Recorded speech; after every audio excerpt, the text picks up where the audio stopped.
Hello दोस्तों, राम राम। उम्मीद करती हूँ आप सब अच्छे होंगे और आपके फैमिली में सभी लोग स्वस्थ होंगे और आप भी स्वस्थ होंगे। तो बहुत सारे लोग हमारे वीडियोस में कमेंट कर रहे हैं कि सच में बहन आपके 57.75 है।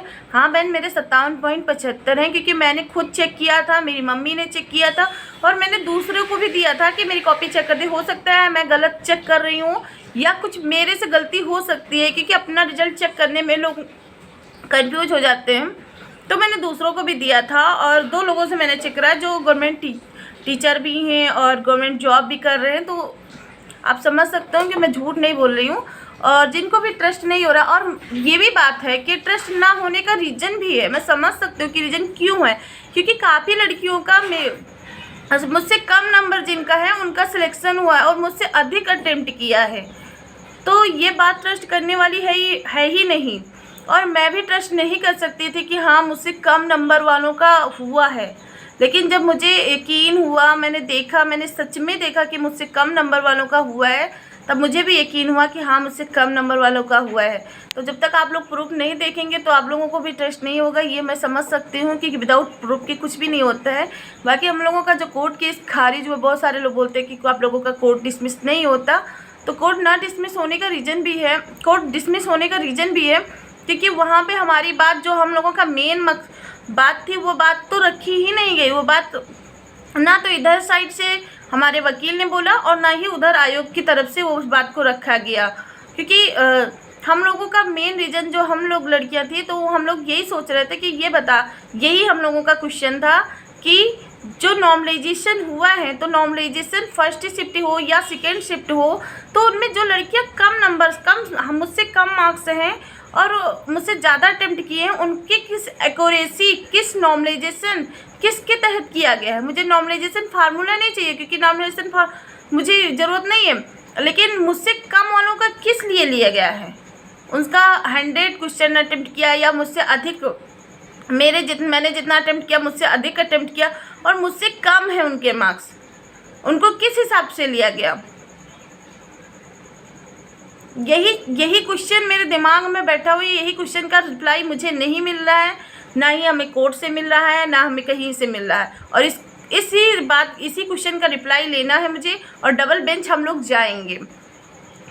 तो जिनको भी यकीन नहीं है वो हमारा अगर इंस्टा चलाते हैं तो आप इंस्टा पे मैसेज कर दीजिए मुख्य सेविका करके को। मेरी आईडी है कोमल मिश्रा 4269। मैं अपना OMR और आंसर की आपको शेयर कर सकती हूँ। और जहाँ तक है, मैंने दीदी को भी बोला है कि अगर OMR और आंसर की शेयर करना होगा तो आप मेरा शेयर कर सकती हो। मैं खुद से बोलूँ कि आप मेरा शेयर कर दीजिए, क्योंकि जिनसे कोई मुझे प्रॉफिट ही नहीं हो रहा, तो उन चीज़ों को सामने लाने से क्या ही दिक्कत है। मुझे कोई भी दिक्कत नहीं है कि मेरा OMR पब्लिक हो जाएगा या मेरा रजिस्ट्रेशन नंबर पब्लिक हो जाएगा। अच्छी बात है, क्योंकि सभी लोग देखें।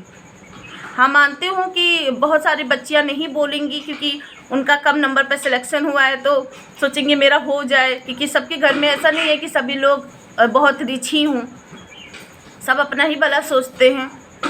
लेकिन एक दिमाग में तो बैठेगा कि हाँ ये लड़की बोल रही है तो ये सच बोल रही है, झूठ नहीं बोल रही है, या जो लोग बोल रहे हैं कोर्ट केस गए हैं वो गलत नहीं है।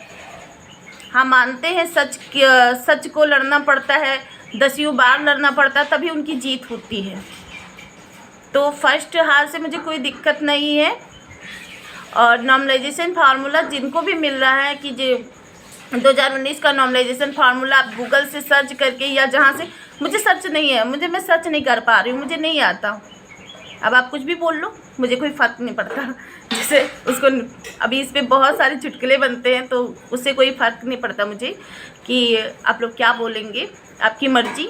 बट आप नॉर्मलाइजेशन फार्मूला, जिस नॉर्मलाइजेशन फार्मूले से उन्होंने बताया, आयोग ने बताया है कि इस नॉर्मलाइजेशन से मैंने किया, वो फार्मूला आप मुझे दे दीजिए। प्लीज़ शेयर मी, मेरे कमेंट में आप कमेंट कर दीजिए कि ये फार्मूला है 2019 का, और इसी फार्मूले के तहत आप लोगों को हमसे कम नंबर वालों को सिलेक्ट किया गया। मुझसे ज़्यादा अटेम्प्ट करने पर भी उनको सिलेक्शन मिला, उनकी एक्यूरेसी बेस्ट थी। मुझसे कम नंबर पे, मुझसे कम क्वेश्चन अटेम्प्ट करने पर भी, और मुझसे कम नंबर मार्क्स पे भी उनका हुआ। तो आप समझ सकते हैं मैं समझ जाऊंगी कि हाँ इस फार्मूले से मेरे अधिक नंबर होने पे, उनसे अधिक नंबर होने पे और उनसे कम अटेम्प्ट करने पे भी मुझे निकाला गया, क्योंकि मैं अगली परीक्षा के लिए भी रेडी रहूं कि मुझे लड़कियों से कम नंबर्स करने हैं और कम मार्क्स लाने हैं, मैं उसी फार्मूले के तहत चलूं। अगर मेरी एक बार गलती हुई तो मैं दोबारा तो उस गलती को ना दोहराऊं। तो प्लीज़ आप जितनी भी DV सिलेक्टेड लड़कियां हैं, जो भी हैं, जो ज्ञानी लोग हैं, उन लोगों से मेरी रिक्वेस्ट है कि आप लोग प्लीज़ मुझे वो नॉर्मलाइजेशन फार्मूला दे दीजिए, प्लीज़ शेयर कर दीजिए।